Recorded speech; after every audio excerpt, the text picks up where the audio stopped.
How to get slots in the Bingo Blitz game.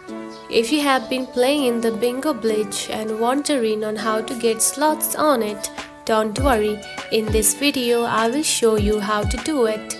So let's get started. First of all, open the Bingo Blitz game just like this. After opening it, you will find something like this on your home page.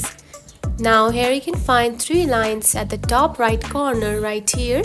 Select it. Then scroll down and here you can find slots just right here. Now tap on it. Now here you can find different kinds of slots right here. Now tap onto one to play, just like this. Now you can see the slot has been opened. Now to play it, simply tap on to spin right here at the bottom. Tap on it. After tapping on it, you can simply play the slot. And that's it. This is how you can get slots in the Bingo Blitz game. If you found this video helpful, don't forget to like and subscribe for more tips. Thanks for watching.